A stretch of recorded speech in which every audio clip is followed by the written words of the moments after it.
Okay മക്കളെ, നിങ്ങൾക്ക് നമ്മുടെ അടുത്ത ക്ലാസ്സിലേക്ക് സ്വാഗതം. നമ്മൾ കഴിഞ്ഞ ക്ലാസ്സിൽ സോൾജേഴ്സ് ഓഫ് ഡിഫൻസിന്റെ കുറച്ച് ഭാഗങ്ങൾ നോക്കിയിട്ടുണ്ടായിരുന്നു.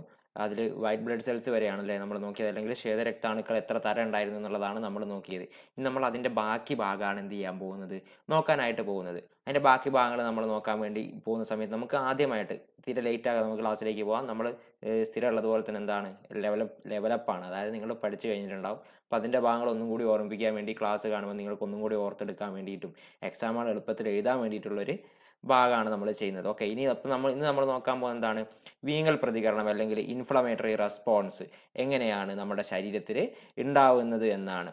അല്ലേ, നിങ്ങൾക്കറിയാം വീങ്ങൽ പ്രതികരണം നടത്തുന്നത്, അതിന് കാരണക്കാരായ ആൾക്കാർ നമ്മുടെ ശ്വേതരക്താണുക്കളാണ് അല്ലെങ്കിൽ വൈറ്റ് ബ്ലഡ് സെൽസ് ആണെന്ന് നിങ്ങൾ മനസ്സിലാക്കിയിട്ടുണ്ട്. ഇതിന് മുന്നത്തെ ക്ലാസ്സിൽ നിങ്ങൾ മനസ്സിലാക്കിയിട്ടുണ്ട്. ഇനി നമുക്ക് ഇത് എങ്ങനെയാണ് ഉണ്ടാവുന്നത് നോക്കണം. അല്ലേ, അതിന് ടോട്ടൽ എത്ര സ്റ്റെപ്പ് ഉണ്ട് നിങ്ങൾക്കറിയോ? നമ്മുടെ ഇൻഫ്ലമേറ്ററി റെസ്പോൺസ് അല്ലെങ്കിൽ വീങ്ങൽ പ്രതികരണം നമ്മുടെ ശരീരത്തിൽ നടക്കുന്ന സമയത്ത് അവിടെ എത്ര സ്റ്റെപ്പ് ഉണ്ട് എന്ന് നിങ്ങൾ മനസ്സിലാക്കിയിരിക്കണം. ടോട്ടൽ 5 സ്റ്റെപ്പുകളാണ് നമുക്ക് ഈ ഒരു പ്രവർത്തനത്തിൽ വരുന്നത്.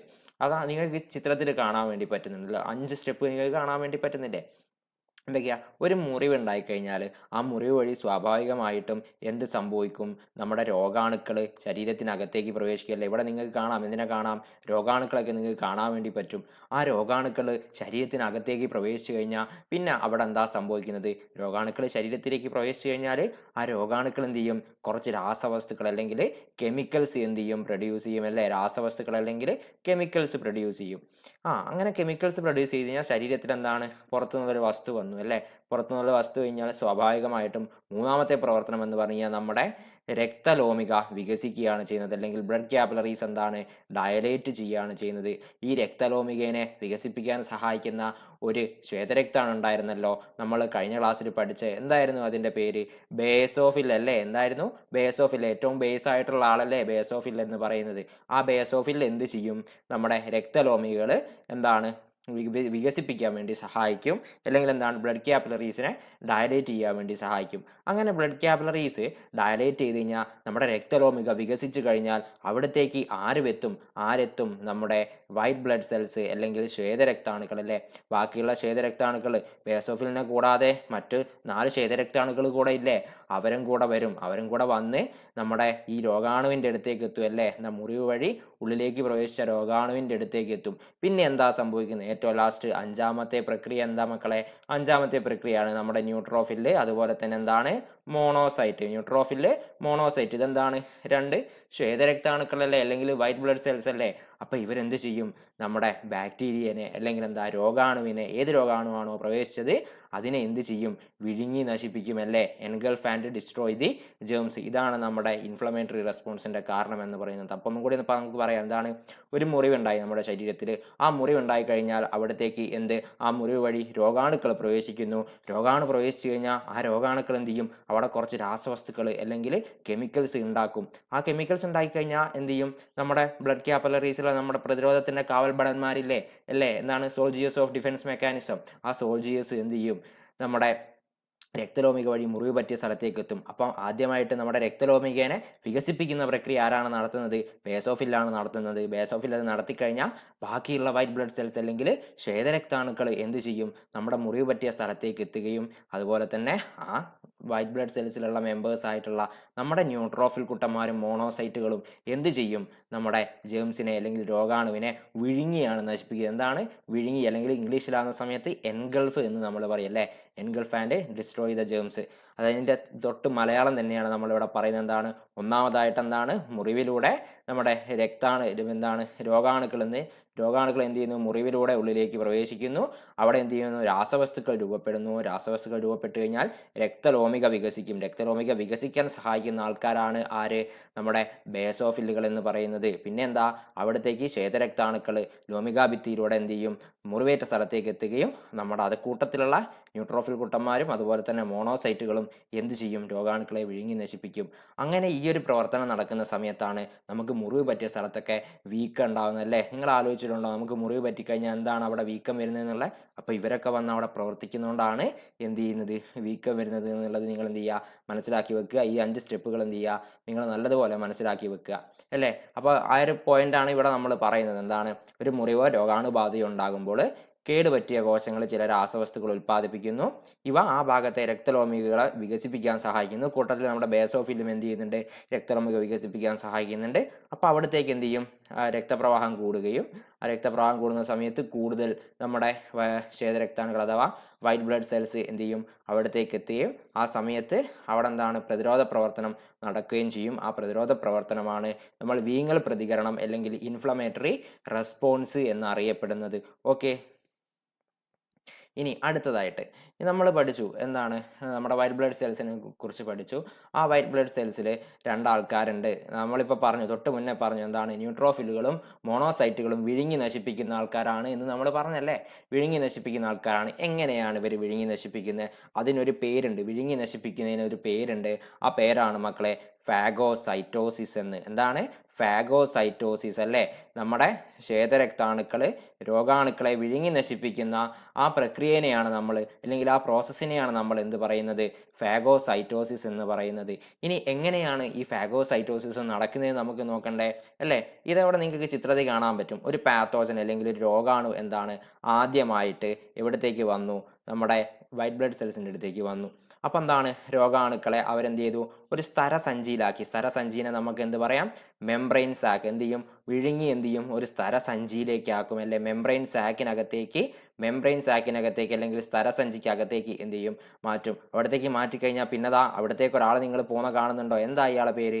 ഇയാളെ പേരാണല്ലേ ലൈസോസോം അല്ലേ. ലൈസോസോം എന്താണ്, എൻസൈം അടങ്ങിയ ഒരു സ്തരസഞ്ചിയാണ് എന്ത്, ലൈസോസോം എന്ന് പറയുന്നത് അല്ലേ. ഒരുപാട് എൻസൈമുകളും അല്ലെങ്കിൽ കെമിക്കൽസ് ഒക്കെ ഉള്ളത് ഒരു എന്താണ് മെംബ്രെയിൻ സ്തരസഞ്ചിനെയാണ് നമ്മൾ എന്ത് പറയുക, മെംബ്രെയിൻ സാക്കിനെയാണ് നമ്മൾ എന്ത് പറയുന്നത്, ലൈസോസോം എന്ന് പറയുന്നത്. ആ സ്തരസഞ്ചികൾ എന്ത് ചെയ്യുന്നു, നമ്മുടെ നേരത്തേതാകിയ സ്തരസഞ്ചികൾ നമ്മുടെ ലൈസോസോമുമായി കൂടിച്ചേരുന്നു അല്ലേ. ലൈസോസോമുമായി കൂടിച്ചേരുന്നു. അങ്ങനെ സ്തരസഞ്ചികൾ ലൈസോസോമുമായി ചേർന്നതിന് ശേഷം ലൈസോസോമിൽ എന്തുണ്ട് എന്ന് നമ്മൾ പറഞ്ഞു, എൻസൈമുകൾ ഉണ്ട് എന്ന് നമ്മൾ പറഞ്ഞു അല്ലേ. ഇറ്റ് കണ്ടെയ്ൻ എൻസൈംസ് അല്ലേ. ആ എൻസൈമുകൾ ഉണ്ട്.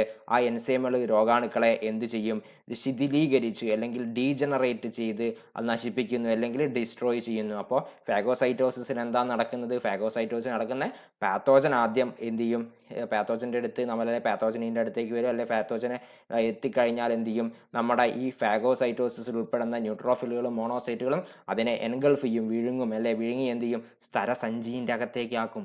സ്തരസഞ്ചിൻ്റെ അകത്ത് ആരുണ്ടാവും, നമ്മുടെ ലൈസോസോം ഉണ്ടാവും. ലൈസോസോം പേരെന്താണ്, ലൈസോസോം എന്നാണ് പേര്. ആ ലൈസോസോം എന്ത് ചെയ്യും, ആ ലൈസോസോം സ്തരസഞ്ചികളുമായി കൂടിച്ചേരും അല്ലേ. സ്തരസഞ്ചികൾ ലൈസോസോമുമായിട്ട് കൂടിച്ചേരും.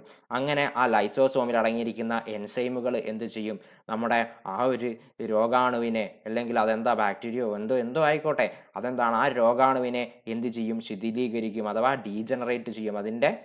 അതിനെ എന്ത് ചെയ്യും, ഫ്രീസ് ചെയ്യും. അതിനുശേഷം എന്ത് ചെയ്യും, നശിപ്പിച്ച് കളയും അല്ലേ. കംപ്ലീറ്റ് പൂർണ്ണമായിട്ട് നശിപ്പിച്ച് കളയും. അങ്ങനെയാണ് നമ്മുടെ ശരീരത്തിൽ ഫാഗോസൈറ്റോസിസ് നടക്കുന്നത്. ഫാഗോസൈറ്റോസിസിൽ പങ്കെടുക്കുന്ന രണ്ടാൾക്കാരല്ലേ മക്കളെ ഉള്ളത്. ആരൊക്കെയാ ഫാഗോസൈറ്റോസിസിൽ പങ്കെടുക്കുന്നത്, നമ്മുടെ ന്യൂട്രോഫില്ലുകളും അതുപോലെ തന്നെ എന്താണ് മോണോസൈറ്റുകളും. എന്തൊക്കെയാ പറഞ്ഞേ, ന്യൂട്രോഫില്ല് അതുപോലെ എന്താണ് നമ്മുടെ മോണോസൈറ്റ് അല്ലേ. ന്യൂട്രോഫില്ല് എന്ന് പറയാം, പിന്നെ എന്താണ് മോണോസൈറ്റ് എന്ന് പറയാം. പേരെന്തൊക്കെയാണ്, ന്യൂട്രോഫിൽ അല്ലേ, ന്യൂട്രോഫില്ല്, പിന്നെ എന്താണ് മോണോസൈറ്റ്.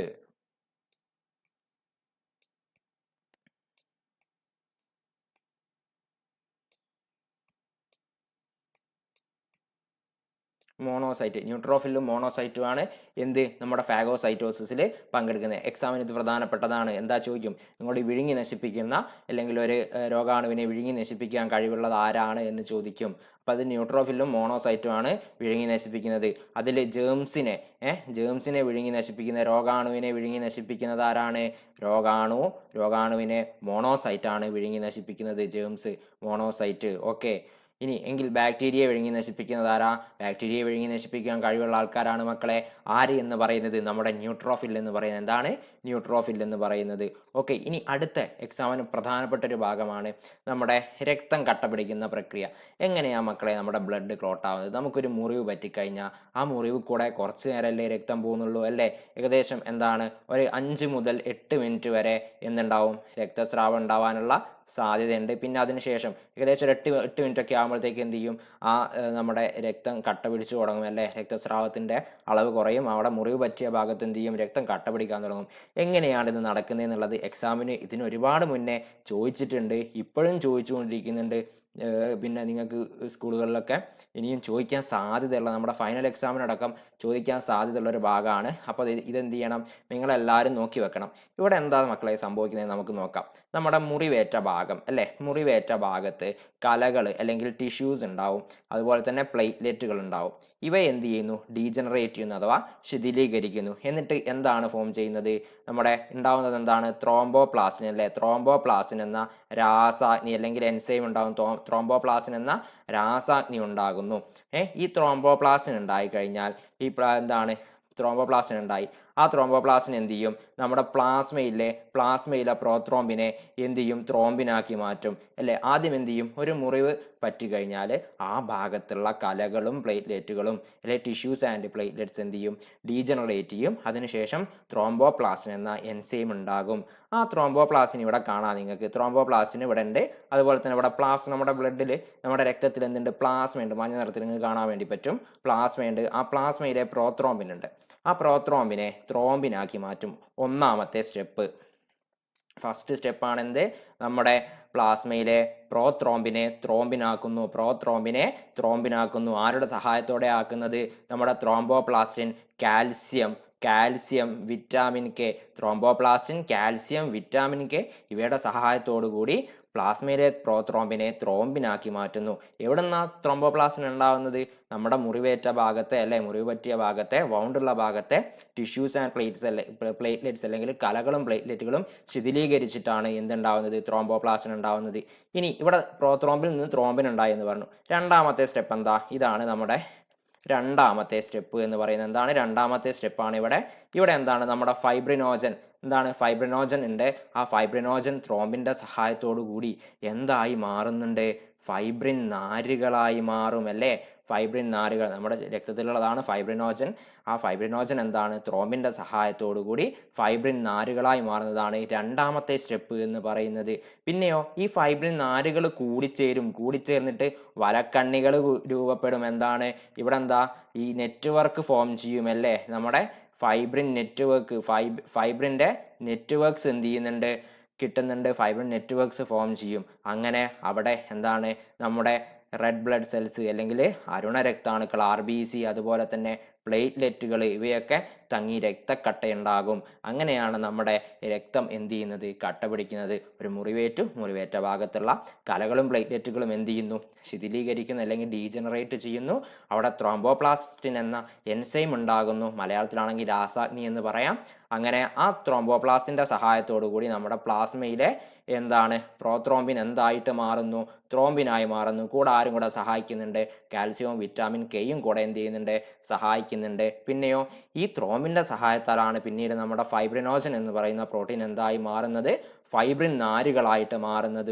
ഫൈബ്രിൻ നാരുകളായി മാറുകയും ആ ഫൈബ്രിൻ നാരുകൾ കൂടിച്ചേർന്ന് വലക്കണ്ണികൾ നെറ്റ്വർക്ക് അല്ലെ, ഫൈബ്രിൻ നെറ്റ്വർക്ക്സ് ഫോം ചെയ്യുകയും പിന്നെ ആ വലക്കണ്ണികളിൽ അല്ലെങ്കിൽ നെറ്റ്വർക്ക്സിൽ നമ്മുടെ RBC അരുണരക്താണുക്കൾ അല്ലെങ്കിൽ പിന്നെ എന്താണ് പ്ലേറ്റ്ലെറ്റുകളും തങ്ങി രക്തക്കട്ടയുണ്ടാവുകയും ചെയ്യുന്നു. അപ്പോൾ എക്സാമിന് നിങ്ങൾക്ക് ഇത് 3 മാർക്കിനൊക്കെ ചോദിക്കാനുള്ളൊരു ഭാഗമാണ്, ഇമ്പോർട്ടൻ്റ് ആയിട്ടുള്ള ഭാഗമാണ്. എന്ത് ചെയ്യുക, ഇതെന്തായാലും നിങ്ങൾ എക്സാമിന് നോക്കിയിട്ട് എന്ത് ചെയ്യുക, പോവുക, പഠിച്ചിട്ട് പോവുക. ഓക്കെ, ഇനി അടുത്ത് നമുക്ക് പറയാണ് പനി ഒരു പ്രതിരോധ പ്രവർത്തനം എന്ന് പറയുന്ന ഒരു ഭാഗം. ശരിക്കും എന്താ മക്കളെ പനി എന്ന് പറഞ്ഞു കഴിഞ്ഞാൽ, നമ്മുടെ ശരീരത്തിൻ്റെ സാധാരണ താപനിലയിൽ നിന്ന് ഉയർച്ച ഉണ്ടാകുന്ന അവസ്ഥേനെയാണ് നമ്മൾ പനി എന്ന് പറയുന്നത്. സാധാരണ താപനില, നമ്മുടെ ശരീരത്തിൻ്റെ സാധാരണ താപനില എത്രയാ, 37 ഡിഗ്രി സെൽഷ്യസ് ആണല്ലേ. നമ്മുടെ സെൽഷ്യസ് സ്കെയിലിൽ പറയുകയാണെങ്കിൽ 37 ഡിഗ്രിയാണ്. ഇനി ഫാരൻ ഹീറ്റിലാണെങ്കിൽ 98.6 ഡിഗ്രിയാണ് ഇതിൻ്റെ സാധാരണ താപനില എന്ന് പറയുന്നത്. നമ്മുടെ രോഗാണുക്കൾ സ്വാഭാവികമായിട്ടും ശരീരത്തിൽ പ്രവേശിക്കുന്ന സമയത്ത് എന്താ സംഭവിക്കുന്നത്, രോഗാണുക്കൾ ചില വിഷവസ്തുക്കൾ അല്ലെങ്കിൽ ടോക്സിൻസ് എന്ത് ചെയ്യും, ഉൽപ്പാദിപ്പിക്കും. ആ വിഷവസ്തുക്കളുടെ സാന്നിധ്യം നമ്മുടെ ശ്വേതരക്താണുക്കൾ അല്ലെങ്കിൽ വൈറ്റ് ബ്ലഡ് സെൽസിനെ എന്ത് ചെയ്യും, ഉത്തേജിപ്പിക്കും അല്ലെ, ഉണർത്തും. അങ്ങനെ ഉത്തേജിപ്പിച്ചു കഴിഞ്ഞാൽ ശ്വേതരക്താണുക്കൾ എന്ത് ചെയ്യും, രാസവസ്തുക്കൾ ഉൽപ്പാദിപ്പിക്കും. അതാണ് എന്ത് ചെയ്യുന്നത്, നമ്മുടെ ശരീര താപനില ഉയരാൻ കാരണമാകുന്നത്. ഓക്കെ, ശ്വേതരക്താണുക്കൾ കെമിക്കൽസ് പ്രൊഡ്യൂസ് ചെയ്ത് കഴിഞ്ഞാൽ നമ്മുടെ ശരീര താപനില ഉയരും. ശരീര താപനില ഉയരുന്നത് രോഗാണുക്കളുടെ പെരുകൽ നിരക്കല്ലേ. നമ്മുടെ ശരീരത്തിലേക്ക് നല്ല ഒരു എന്താ സാഹചര്യം ആണെങ്കിൽ മാത്രമല്ലേ രോഗാണുക്കൾ പെരുകൂ. അവർക്ക് പറ്റാത്ത സാഹചര്യം ആകുന്ന സമയത്ത് പെരുകാൻ പറ്റൂലല്ലോ.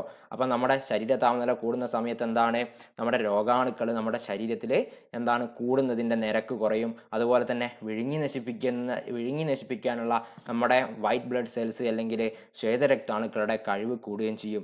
ആ ഒരു കണ്ടീഷനെയാണ് നമ്മുടെ ശരീര താപനില കൂടുന്ന നമ്മുടെ ശ്വേതരക്താണുക്കൾ ഉൽപ്പാദിപ്പിക്കുന്ന രാസവസ്തുക്കൾ കാരണം നമ്മുടെ ശരീര താപനില ഉയരുന്ന അതിനെയാണ് നമ്മൾ എന്ത് പറയുന്നത്, പനി എന്ന് പറയുന്നത് അല്ലേ. നമുക്ക് കുറേ ആൾക്കാരുണ്ടാവും ചെറിയ പനിയൊക്കെ വന്നു കഴിഞ്ഞാൽ തന്നെ പാരസെറ്റമോളൊക്കെ കഴിക്കുന്ന ആൾക്കാർ. ശരിക്കും അത് കഴിക്കാൻ വേണ്ടി പാടില്ല. എന്താണ്, നമ്മളൊന്ന് ജസ്റ്റ് നോക്കുക അല്ലേ, ഒരു ദിവസം ഒന്ന് നോക്കിയിട്ട് എന്താ നമുക്ക് പറ്റുമോ നോക്കുക. ഇല്ലെങ്കിൽ എന്താണ്, ഡോക്ടറെ കാണിച്ചതിന് ശേഷം മാത്രം എന്ത് ചെയ്യുക, കൃത്യമായ മെഡിസിനും കാര്യങ്ങളൊക്കെ കഴിക്കുക. ഇല്ലെങ്കിൽ എന്താണ്, നമ്മൾ കൂടുതൽ കോംപ്ലിക്കേഷനിലേക്ക് എന്ത് ചെയ്യും, കാര്യങ്ങൾ പോവും അല്ലേ. അപ്പോൾ അതും കൂടി നിങ്ങൾ എന്ത് ചെയ്യണം, ഇതിൻ്റെ കൂട്ടത്തിൽ എന്ത് ചെയ്യണം, മനസ്സിലാക്കി വെക്കണം. ഓക്കെ, ഇത് നമ്മുടെ ഇംഗ്ലീഷിൽ പറയുന്ന സ്ലൈഡാണ്. എന്താണ്, എങ്ങനെയാണ് പാത്തോജൻ നമ്മുടെ ബോഡിയിലേക്ക് എൻ്റർ ചെയ്യുന്നു, അവിടെ എന്താണ് അവർ ടോക്സിൻസ് പ്രൊഡ്യൂസ് ചെയ്യുന്നു. ആ ടോക്സിൻസ് എന്ത് ചെയ്യുന്നു, നമ്മുടെ വൈറ്റ് ബ്ലഡ് സെൽസിനെ സ്റ്റിമുലേറ്റ് ചെയ്യുന്നു, ഉത്തേജിപ്പിക്കുന്നു. പിന്നെയോ ഈ വൈറ്റ് ബ്ലഡ് സെൽസ് എന്ത് ചെയ്യുന്നു, കെമിക്കൽ സബ്സ്റ്റൻസ് പ്രൊഡ്യൂസ് ചെയ്യുന്നു. അത് എന്ത് ചെയ്യുന്നു, നമ്മുടെ ബോഡി ടെമ്പറേച്ചർ ഇൻക്രീസ് ചെയ്യാൻ അല്ലെങ്കിൽ റൈസ് ചെയ്യാൻ കാരണമാകുന്നു. അങ്ങനെ ആ ബോഡി ടെമ്പറേച്ചറുള്ള റൈസ് എന്ത് ചെയ്യുന്നു, നമ്മുടെ മൾട്ടിപ്ലിക്കേഷൻ റേറ്റ്സ്, പാത്തോജൻ്റെ മൾട്ടിപ്ലിക്കേഷൻ റേറ്റ് ഡിക്രീസ് ചെയ്യുകയും നമ്മുടെ ഫാഗോസൈറ്റോസിസിൻ്റെ എഫക്റ്റ് ഇൻക്രീസ് ചെയ്യാനും വേണ്ടി സഹായിക്കുന്നുള്ളത് നിങ്ങൾ എന്ത് ചെയ്യുക, മനസ്സിലാക്കി വെക്കുക. ഓക്കെ, ഇനി നമുക്ക് പഠിക്കാനുള്ളത് എന്താണ്, ലിംഫോസൈറ്റ് എന്ന പോരാളി അല്ലെങ്കിൽ ലിംഫോസൈറ്റ്സ് ദ ബാരിയർ എന്ന ഭാഗമാണ് അല്ലേ. പോരാളികളാണ് ആരാണ് ശരിക്കും പോരാളി അല്ലേ, അമ്മയാണ് പോരാളി എന്നൊക്കെ നിങ്ങൾ പറഞ്ഞിട്ടുണ്ടാവും അല്ലേ. യഥാർത്ഥ പോരാളി അമ്മയാണെന്നൊക്കെ നിങ്ങൾ പരസ്യത്തിലൊക്കെ നമുക്ക് കാണാൻ വേണ്ടി പറ്റും. അതെ, നമ്മുടെ ശരീരത്തിലുള്ള പോരാളിയാണ് ആര് എന്ന് പറയുന്നത്, ലിംഫോസൈറ്റ് എന്ന് പറയുന്നത്. ആരാണ് ലിംഫോസൈറ്റ് എന്ന് പറയുന്നത്? അതായത് നമുക്ക് എന്താണ് ഈ ലിംഫോസൈറ്റുകൾ എന്ന് നോക്കണം അല്ലേ. ലിംഫോസൈറ്റിനെ കുറിച്ച് പറയുന്ന സമയത്ത് അതിനു മുന്നേ നമ്മൾ പറയേണ്ട ഒരു വേർഡാണ് ആൻറ്റിജൻ. എന്താണ് ആൻറ്റിജൻ? എന്തിനെയാണ് മക്കളെ നമ്മൾ ആൻറ്റിജൻ എന്ന് പറയുന്നത്? നമ്മുടെ ശരീരത്തിൽ പ്രവേശിച്ച് അല്ലേ, നമ്മുടെ ശരീരത്തിലേക്ക് എൻ്റർ ആയിക്കൊണ്ട് നമ്മുടെ പ്രതിരോധ വ്യവസ്ഥയെ ഉത്തേജിപ്പിക്കുന്ന രോഗാണുക്കളെയും അന്യവസ്തുക്കളെയുമാണ് നമ്മൾ എന്ത് പറയുന്നത്, ആൻറ്റിജൻ എന്ന് പറയുന്നത് അല്ലേ. Foreign bodies or pathogen that enters the body and stimulate the defence mechanism are called antigens അല്ലേ. എന്താണ് ആൻറ്റിജൻ എന്ന് പറയുന്നത്? അന്യവസ്തുക്കൾ നമ്മുടെ ശരീരത്തിലേക്ക് പ്രവേശിച്ച് നമ്മുടെ രോഗപ്രതിരോധ വ്യവസ്ഥയെ വെല്ലുവിളിക്കുന്ന അല്ലെങ്കിൽ ഉത്തേജിപ്പിക്കുന്ന രോഗാണുക്കളെയും അന്യവസ്തുക്കളെയുമാണ് നമ്മൾ എന്ത് പറയുന്നത്, നമ്മൾ ആൻറ്റിജനുകൾ എന്ന് പറയുന്നത്. ഇനി ഓരോ ആൻറ്റിജൻ്റെയും ഘടന തിരിച്ചറിഞ്ഞ് അവയെ പ്രത്യേകം നശിപ്പിക്കുന്ന പ്രതിരോധ സംവിധാനമുണ്ട്. അതിനെയാണ് നമ്മൾ എന്ത് പറയുന്നത്, പ്രത്യേക പ്രതിരോധം എന്ന് പറയുന്നത്. ഈ വാക്കും കൂടെ നിങ്ങൾ നോട്ട് ചെയ്ത് വെക്കുക. പ്രത്യേക പ്രതിരോധം അല്ലെങ്കിൽ എന്താണ്, സ്പെസിഫിക് ഡിഫൻസ്. എന്താണ് സ്പെസിഫിക് ഡിഫൻസ് എന്ന് ചോദിച്ചു കഴിഞ്ഞാൽ എന്താ പറയുക, the defence mechanism that identify the structure of each antigen and destroy it specifically is called specific defence അല്ലേ. സ്പെസിഫിക് ഡിഫൻസ് എന്നുള്ള പേര് അല്ലെങ്കിൽ പ്രത്യേക പ്രതിരോധം എന്നുള്ള പേരും കൂടി നിങ്ങൾ ആലോചിച്ച് വെക്കുക. അതായത് ഏതാണോ ആൻറ്റിജൻ അതിൻ്റെ ഘടന എന്താണെന്ന് തിരിച്ചറിഞ്ഞ് അവയെ ഓരോന്നിനെയും പ്രത്യേകം നശിപ്പിക്കുന്ന പ്രതിരോധ സംവിധാനമാണ് പ്രത്യേക പ്രതിരോധം അല്ലെങ്കിൽ സ്പെസിഫിക് ഡിഫൻസ് എന്ന് പറയുന്നത്. നിങ്ങൾ കേട്ടിട്ടുണ്ടാവും, എന്താ നമ്മുടെ ചിക്കൻ ബോക്സ് ഒരു തവണ വന്നു കഴിഞ്ഞാൽ പിന്നെ അത് വരില്ല എന്നൊക്കെ കേട്ടിട്ടുണ്ടാവും അല്ലേ. അവിടെ എന്താ പ്രത്യേകം തിരിച്ചറിഞ്ഞ് നശിപ്പിക്കുകയാണ് നമ്മുടെ ലിംഫോസൈറ്റുകൾ എന്ന് പറയുന്നത് അല്ലേ. ലിംഫോസൈറ്റുകൾ എന്ന ശ്വേതരക്താണുക്കളാണ് ഇത്തരത്തിൽ രോഗാണുക്കളെ നശിപ്പിക്കുന്നത്. അതായത് പ്രത്യേകം തിരിച്ചറിഞ്ഞ് നമ്മുടെ രോഗാണുക്കളെ പ്രത്യേകം തിരിച്ചറിഞ്ഞ് നശിപ്പിക്കുന്ന ആൾക്കാരാണ് നമ്മുടെ ലിംഫോസൈറ്റുകൾ എന്ന ശ്വേതരക്താണുക്കൾ. ഓക്കെ, ലിംഫോസൈറ്റുകൾ എന്ന ശ്വേതരക്താണുക്കൾ. ഇവിടെ നമുക്ക് 2 തരത്തിലുള്ള ലിംഫോസൈറ്റുകൾ നമുക്ക് കാണാൻ വേണ്ടി പറ്റും. എത്രയാണ്? 2 types of lymphocytes are here. ഏതൊക്കെയാണ്? നമ്മുടെ ബി ലിംഫോസൈറ്റുകളും ടി ലിംഫോസൈറ്റുകളും. ഏതൊക്കെയാ? ബി ലിംഫോസൈറ്റും അതുപോലെ തന്നെ എന്താണ്, ടി ലിംഫോസൈറ്റ്. ഈ 2 എണ്ണമാണ് നമുക്ക് 2 തരത്തിലുള്ള നമ്മുടെ ലിംഫോസൈറ്റുകൾ എന്ന് പറയുന്നത്. ഇനി ഇത് എവിടെയാണ് രൂപപ്പെടുന്നത്? ഇവ അസ്ഥിമജ്ജയിൽ അല്ലെങ്കിൽ ബോൺ മാരോയിലാണ് അല്ലേ. ബോൺ മാരോയിലാണ് എന്ത് ചെയ്യുന്നത്, രൂപപ്പെടുന്നത്. അസ്ഥിമജ്ജയിൽ അല്ലെങ്കിൽ ബോൺ മാരോ അല്ലെ, എന്താണ് ബോൺ മാരോയിലാണ് എന്ത് ചെയ്യുന്നത്, ഇവർ രൂപപ്പെടുന്നത്. ഓക്കെ, ഇനി ഇവയിൽ അസ്ഥിമജ്ജയിൽ വെച്ച് പാകപ്പെടുന്നത് അല്ലെ, ഇവരെന്താണ് അസ്ഥിമജ്ജ നമ്മുടെ ബോൺ മാരോയിൽ വെച്ച് തന്നെ അവരുടെ ഡെവലപ്മെന്റ് കംപ്ലീറ്റ് ആവുകയാണെങ്കിൽ അതിനെ നമ്മൾ എന്ത് വിളിക്കുന്നു, ബി ലിംഫോസൈറ്റുകൾ എന്ന് വിളിക്കുന്നു. എന്താണ് ബി ലിംഫോസൈറ്റുകൾ എന്ന് വിളിക്കുന്നു.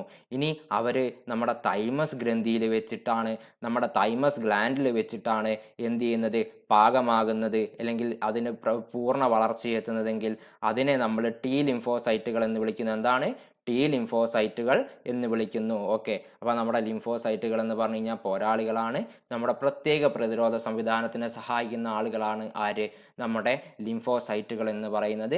ലിംഫോസൈറ്റുകൾ എവിടെയാണ് രൂപപ്പെടുന്നത്, നമ്മുടെ അസ്ഥിമജ്ജയിൽ വെച്ചാണ് രൂപപ്പെടുന്നത്, അല്ലെങ്കിൽ ബോൺ മാരോയിൽ വെച്ചിട്ടാണ് രൂപപ്പെടുന്നത്. രണ്ട് തരമുണ്ട്, ബി ലിംഫോസൈറ്റുകളും ടി ലിംഫോസൈറ്റുകളും.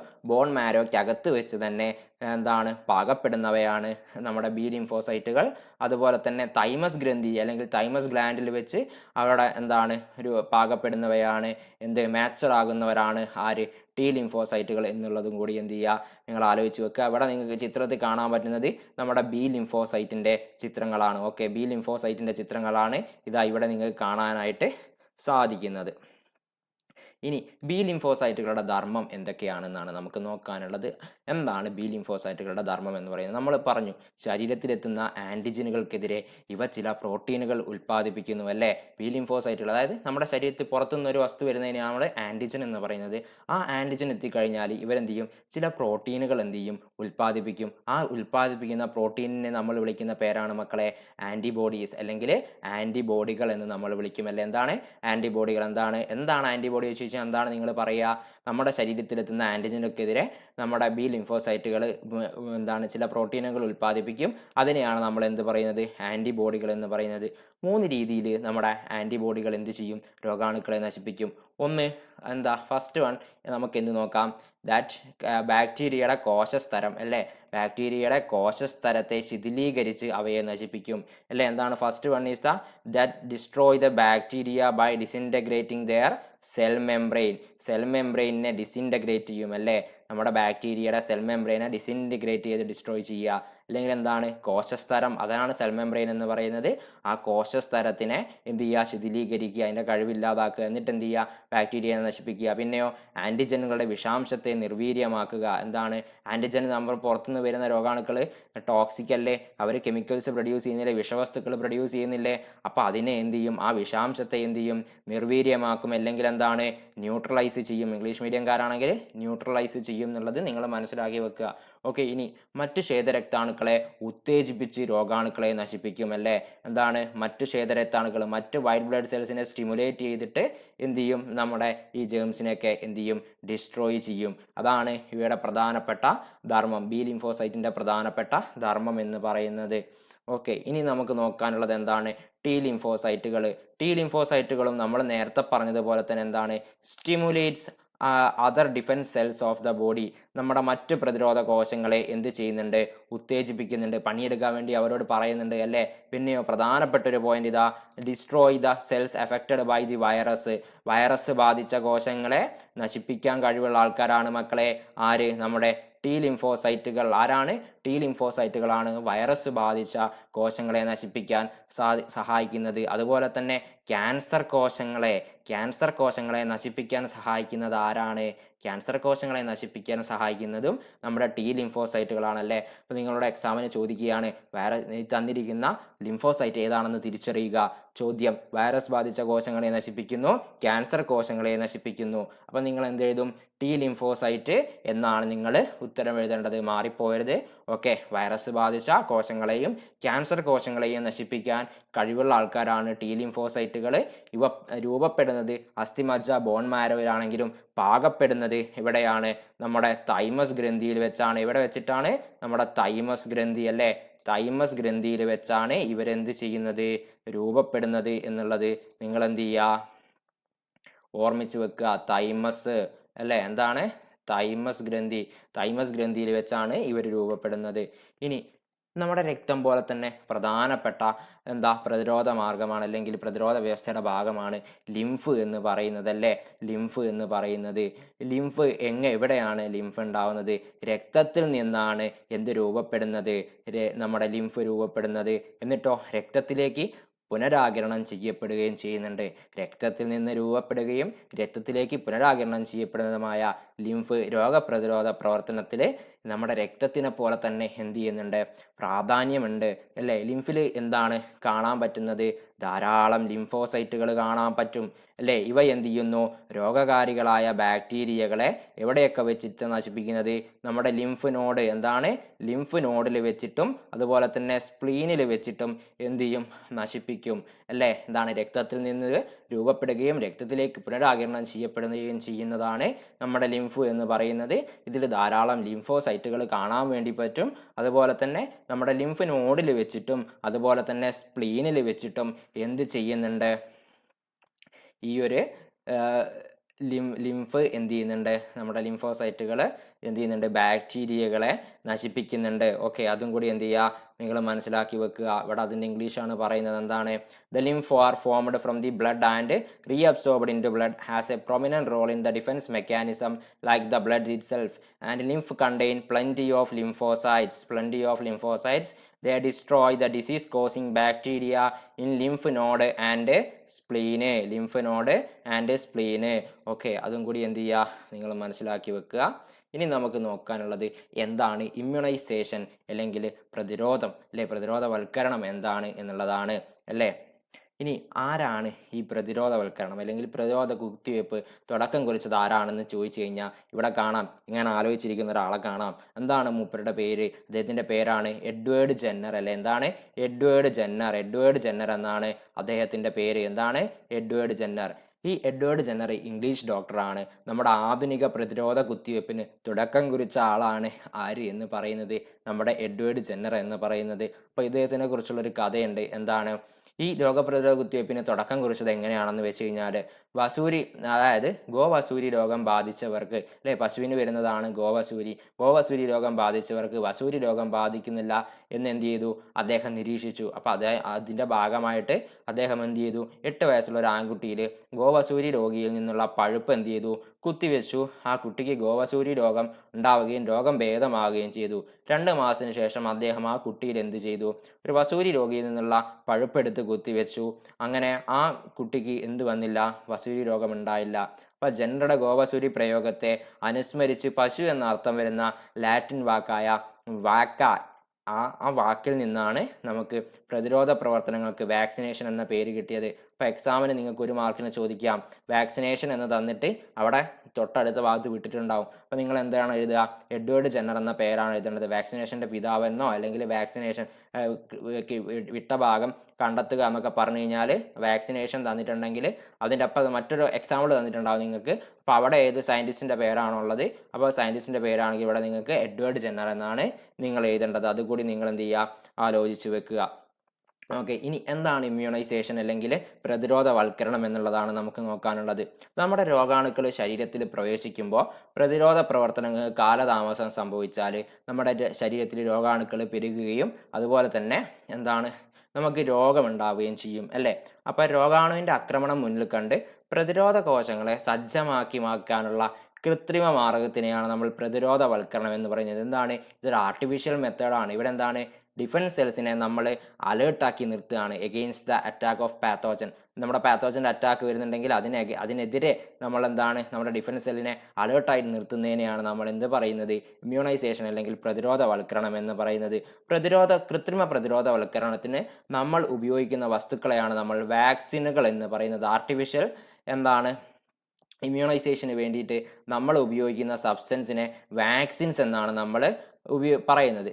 അവിടെ നമ്മുടെ ലിവിങ് ആയിട്ടുള്ളത്, അതായത് ജീവനുള്ളതോ അല്ലെങ്കിൽ ഡെഡായിട്ട് മൃതമാക്കപ്പെട്ടതോ അല്ലെങ്കിൽ ന്യൂട്രലൈസ് അല്ലെങ്കിൽ നിർവീര്യമാക്കപ്പെട്ടതോ ആയ രോഗാണുക്കൾ, അതുപോലെ തന്നെ നിർവീര്യമാക്കപ്പെട്ട വിഷവസ്തുക്കൾ, ന്യൂട്രലൈസ്ഡ് ടോക്സിൻസ്, അതുപോലെ തന്നെ നമ്മുടെ ഡിസീസ് കോസിങ് ആയിട്ടുള്ള രോഗകാരികളുടെ കോശഭാഗങ്ങൾ, സെൽ പാർട്സ് അല്ലെങ്കിൽ ഇവയിൽ ഏതെങ്കിലുമൊക്കെ ആയിരിക്കും ഓരോ വാക്സിനുകളിലെയും ഘടകം എന്ന് പറയുന്നത്. ഓക്കെ, ഇവരെന്ത് ചെയ്യും? ഇവ ശരീരത്തിലെ പ്രതിരോധ പ്രവർത്തനങ്ങളെ ഉത്തേജിപ്പിക്കുന്ന ആൻറ്റിജനുകളായിട്ടാണ് പ്രവർത്തിക്കുക. അപ്പോൾ ഇവയ്ക്കെതിരെ ശരീരത്തിൽ ഓൾറെഡി ആൻറ്റിബോഡികൾ എന്ത് ചെയ്യും, നിർമ്മിക്കപ്പെടുന്നു. ഈ ആൻറ്റിബോഡികൾ നിലനിൽക്കുകയും ഭാവിയിൽ ഈ രോഗത്തിന് കാരണമായ രോഗാണുവിൽ നിന്ന് ശരീരത്തെ സംരക്ഷിക്കുകയും ചെയ്യും. നമ്മൾ കൊറോണയ്ക്കെതിരെ കോവാക്സിനും കോവിഷീൽഡും ഒക്കെ എടുത്തില്ലേ, ആ സമയത്ത് എന്താണ് നമ്മളിലേക്ക് ആൻറ്റിജൻ ഈ ഒരു വിഷവസ്തു ഒന്നുകിൽ ഈ കൊറോണേൻ്റെ ഡെഡ് ആയിട്ടുള്ള വൈറസോ അല്ലെങ്കിൽ ലിവിങ് വൈറസോ ഒക്കെ ആയിരിക്കും കുത്തിവെച്ചിട്ടുണ്ടാവുക. അപ്പോൾ നമ്മുടെ ശരീരത്തിലേക്ക് ഓൾറെഡി അതിൻ്റെ സാധനം കൊടുത്തു. അപ്പോൾ നമ്മുടെ ശരീരം ആ ആൻറ്റിജനെതിരെ ആൻറ്റിബോഡി നിർമ്മിക്കും. അപ്പോൾ ഒറിജിനലായിട്ടുള്ള കൊറോണ വൈറസ് നമ്മുടെ ശരീരത്തിന് അറ്റാക്ക് ചെയ്യുകയാണെങ്കിലും അതിനെന്ത് ചെയ്യാൻ പറ്റില്ല, നമ്മുടെ ശരീരത്തിന് അറ്റാക്ക് ചെയ്യാൻ വേണ്ടി പറ്റില്ല. എൻ്റർ ആയാലും അറ്റാക്ക് ചെയ്യാൻ വേണ്ടി പറ്റില്ല. അപ്പം നമുക്ക് രോഗം വരാതെ തന്നെ എന്ത് ചെയ്യും, ആ നമ്മുടെ രോഗാണുക്കൾ എന്ത് ചെയ്യും, നശിച്ചു പോവുകയും ചെയ്യും.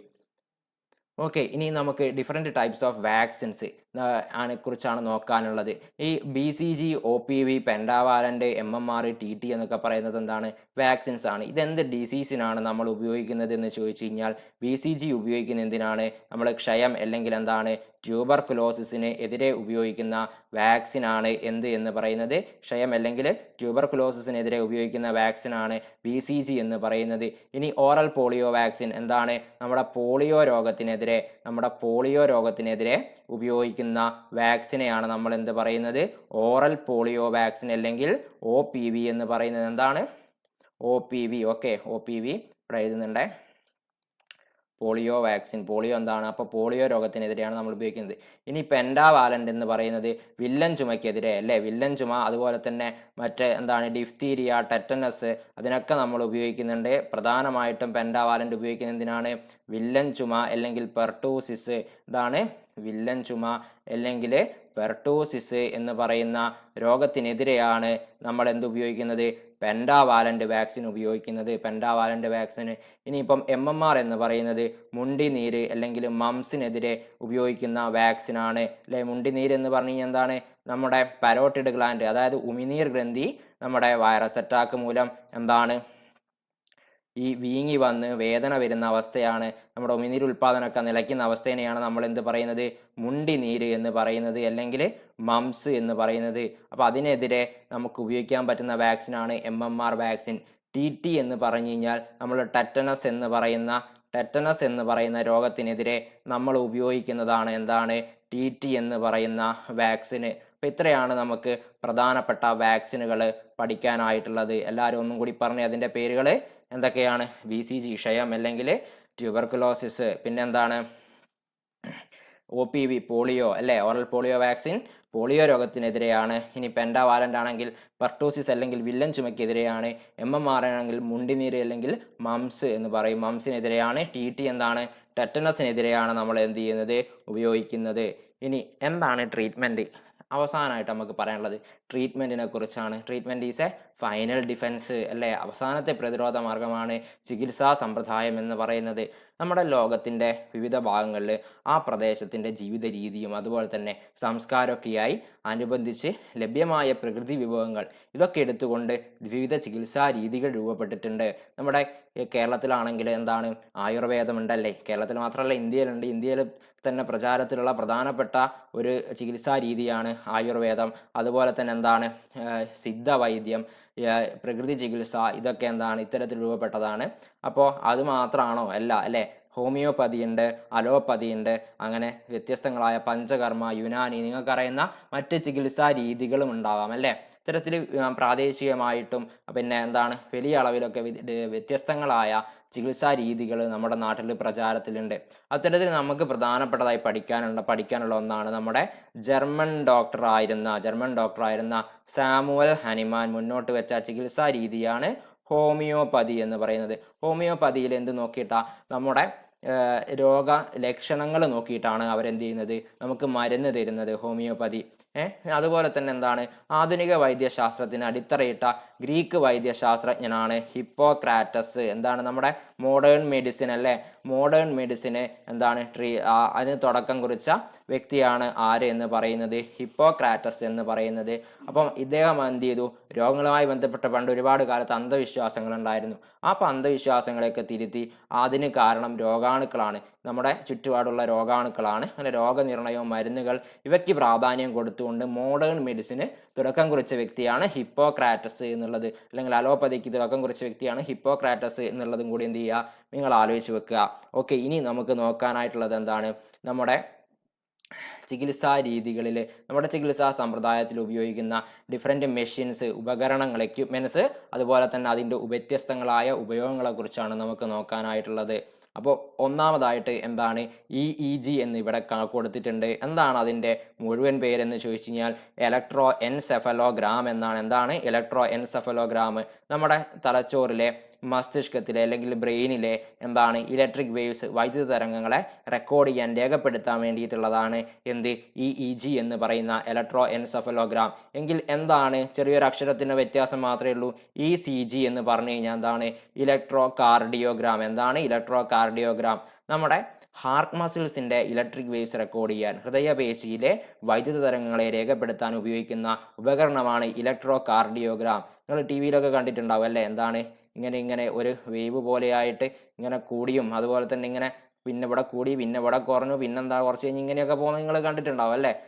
ഇതിനെയാണ് നമ്മൾ എന്ത് പറയുന്നത്, ഇത്തരത്തിലുള്ള ഈ ഇലക്ട്രോണിക് വേവ്സ് രേഖപ്പെടുത്താൻ വേണ്ടി ഉപയോഗിക്കുന്നതാണ് നമ്മൾ എന്ത് പറയുന്നത്, ഇലക്ട്രോ കാർഡിയോഗ്രാം എന്ന് പറയുന്നത്.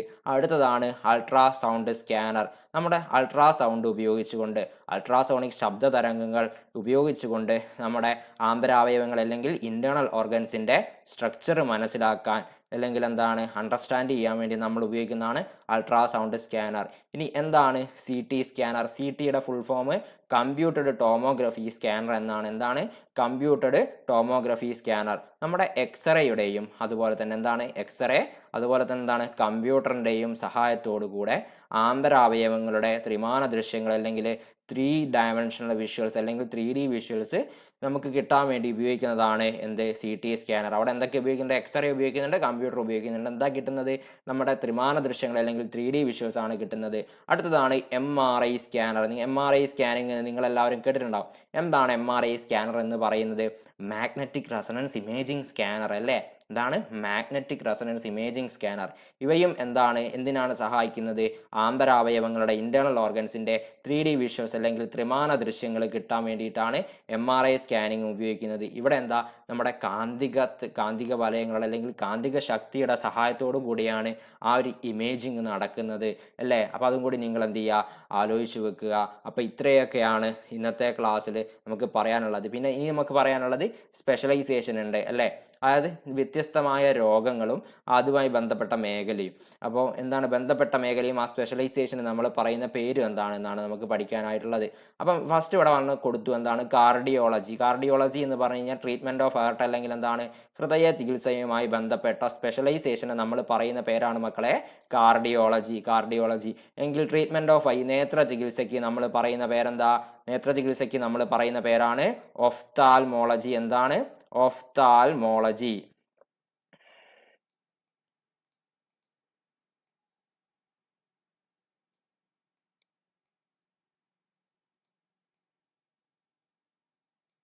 ഒഫ്താൽമോളജി എന്നാണ് നമ്മൾ അതിനെ പറയുക അല്ലെ. എന്താണ് ഒഫ്താൽമോളജി എന്ന് പറയും. എന്ത് പറയും? ഒഫ്താൽമോളജി എന്ന് നമ്മൾ പറയും. ഒഫ്താൽമോളജി എന്ന് നമ്മൾ പറയും. ഒഫ്താൽമോളജി എന്ന് പറയും. എങ്കിൽ എന്താണ് ന്യൂറോളജി? ന്യൂറോളജി എന്ന് പറഞ്ഞു കഴിഞ്ഞാൽ എന്തിനെ കുറിച്ചുള്ള പഠന? നമ്മുടെ ന്യൂറോൺസിനെ കുറിച്ചുള്ള പഠനത്തിന് അല്ലേ. ന്യൂറോണുകൾ അല്ലെങ്കിൽ നമ്മുടെ ഞരമ്പുകളെ കുറിച്ചുള്ള പഠനത്തിനെയാണ് നമ്മൾ എന്ത് പറയുന്നത്? ന്യൂറോളജി എന്ന് പറയുന്നത്. എന്താണ്? ന്യൂറോണുകളെ കുറിച്ചുള്ള പഠനത്തിന് നമ്മൾ എന്ത് പറയുന്നു? ന്യൂറോളജി എന്ന് പറയുന്നു. ന്യൂറോളജി.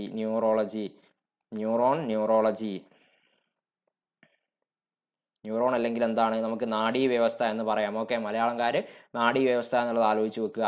ഇനി എന്താണ് ക്യാൻസർ ചികിത്സ? ക്യാൻസർ ചികിത്സയ്ക്ക് നമ്മൾ വിളിക്കുന്ന പേരാണ് ഓങ്കോളജി. ആ സ്പെഷ്യലൈസേഷനെ നമ്മൾ വിളിക്കുന്ന പേരാണ് മക്കളെ ഓങ്കോളജി. എന്താണ്? ഓങ്കോളജി.